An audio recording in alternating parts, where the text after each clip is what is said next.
आज की short update देखें तो पहली इंपॉर्टेंट अपडेट में भारत ने चीन के एक बड़े शिपमेंट को पकड़ लिया है, तो वहीं नेटो के देश अब चीन के ऊपर चढ़ चुके हैं और ये दोनों ही अपडेट भारत के लिए काफ़ी महत्वपूर्ण है। पहली अपडेट की बात करें तो यहाँ भारत ने पाकिस्तान जा रहे केमिकल से भरे एक शिपमेंट को पकड़ लिया है और इस पूरे ऑपरेशन को भारत ने तमिलनाडु के कटुपल्ली बंदरगाह पर अंजाम दिया है, जहां एक चीनी जहाज से खतरनाक केमिकल से भरा एक शिपमेंट जब्त कर लिया गया है।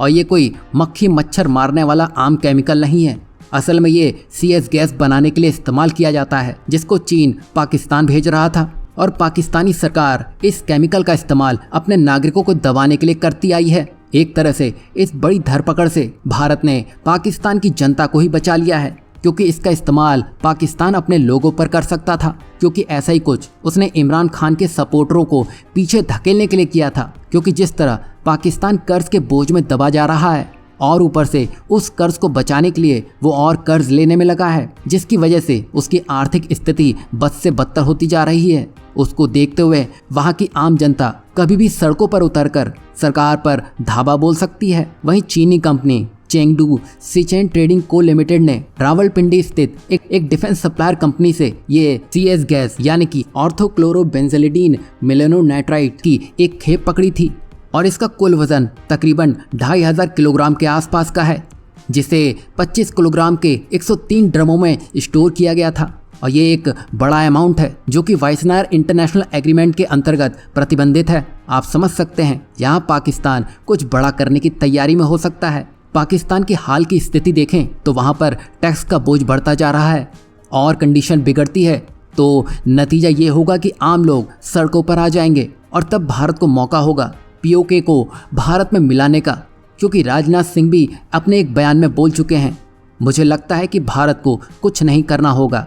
जिस तरह से जम्मू कश्मीर में ज़मीनी हालत बदल रहे हैं, जिस तरह से क्षेत्र में आर्थिक प्रगति हो रही है और जिस तरह से वहाँ शांति लौटी है, मुझे लगता है कि POK के लोग खुद ही मांग करने लगेंगे कि इसे भारत में शामिल कर लिया जाए। आप समझ सकते हैं, लोग यही चाहते हैं कि उनकी तरक्की हो, उनका देश तरक्की करे। अगर भारत से उन्हें वो मिल रहा है तो ये कहना गलत नहीं होगा कि POK पर बलपूर्वक कब्जा करने की ज़रूरत ही नहीं पड़ेगी।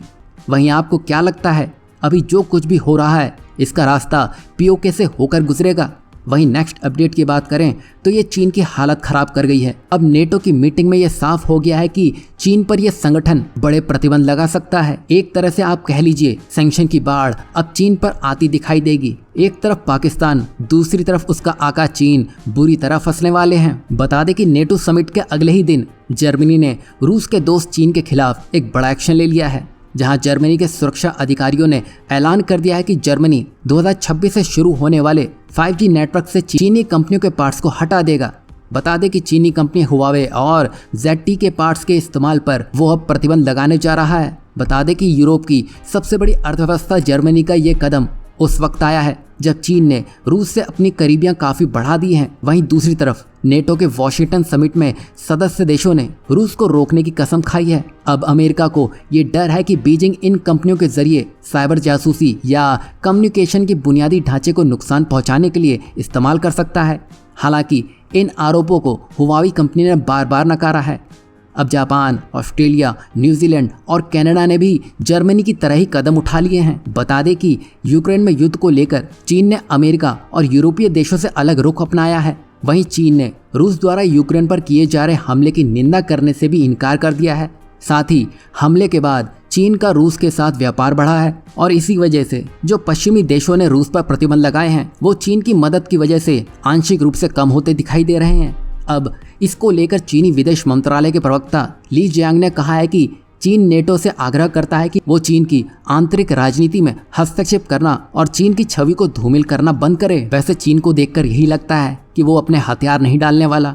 अब यहाँ चीन कुछ भी कर ले, एक बार वो वेस्ट के हत्थे चढ़ गया तो आप समझ लीजिए उसके दिन लदने वाले हैं, क्योंकि ईरान की हालत आप देख चुके हैं। वहीं रूस का तो भारत बीच बीच में साथ दे देता है, पर चीन के लिए अब मसला बढ़ जाएगा, क्योंकि उसके लिए कोई ऐसा देश नहीं बचा है जो उसके साथ खड़ा हो। वहीं आपको क्या लगता है, चीन पर नेटो हावी हो रहा है तो वहीं पाकिस्तान की कमर भारत तोड़ने में लगा है?